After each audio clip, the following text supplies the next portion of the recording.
until the blade comes to a complete stop. All right, so you're going to use a clamp, anything that's really, really small. Also, I have something called a V-block. A V-block can be set up if I ever have to cut round stock. This is round. If I ever have to cut into round stock, I want to set it in a V-block. That way it's not going to move or spin on me, and I can go ahead and bring this into the cut or out. I just wanted to show you what a V-block looks like, and if you had some round stock to make that cut. I'm not going to make that cut at this time. So I'll set this here out of the way. That's just for demonstration purposes, but this is set. Okay.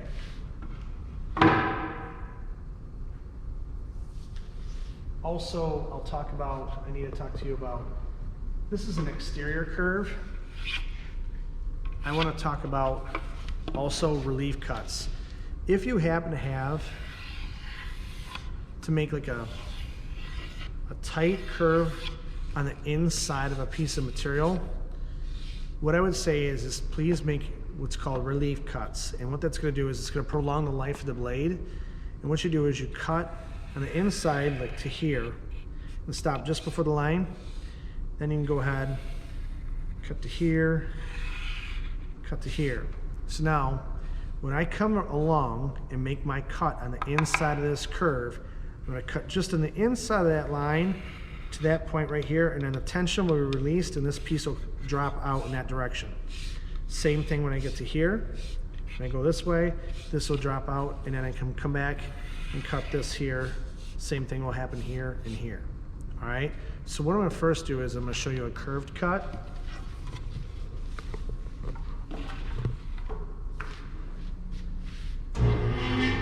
Now when I turn on this machine, like I said, I have to wait for it to get at the full RPM before I start cutting anything.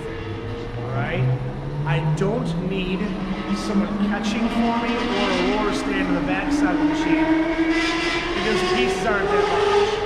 All right, as you can tell now, this is running at full RPM.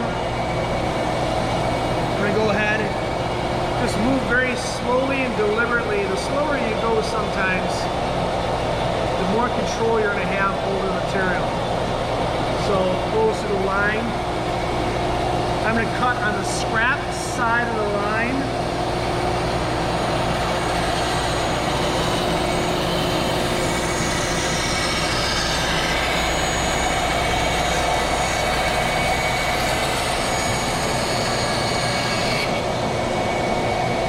So I cut the scrap side of the line.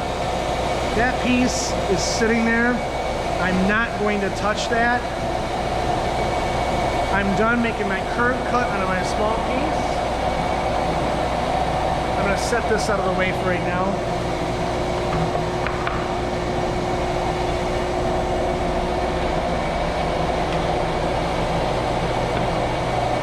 Now I'm going to go ahead and cut my inside curve piece where I need to make my relief cuts.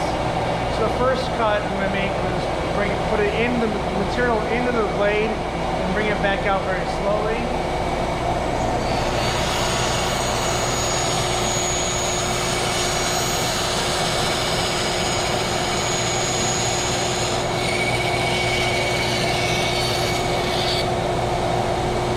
So I made my first cut here.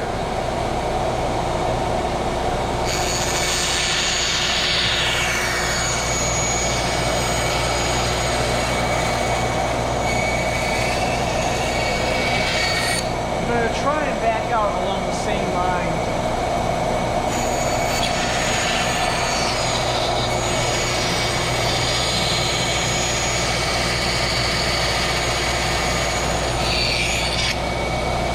Okay, so now I'm ready to go ahead and make my actual cut, my curve cut.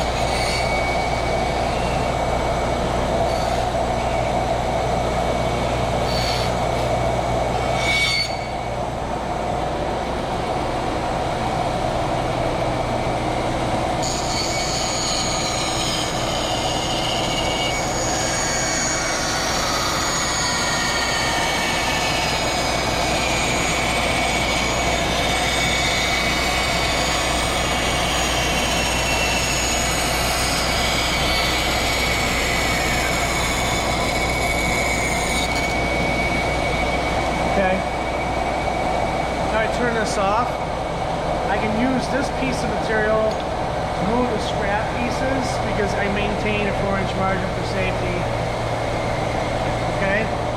Now that I'm done, I've turned off the power on this machine. It's slowing down. I do not walk away from here. I wait right here until that blade stops. Okay? Make sure you do not walk away from this machine while that blade is running.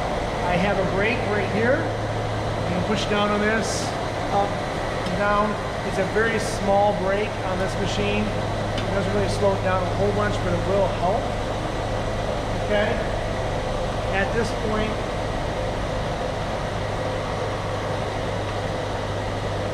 I just want to make sure I'm checking over everything to make sure I touched base with you on all the different components of this machine to run and operate it safely.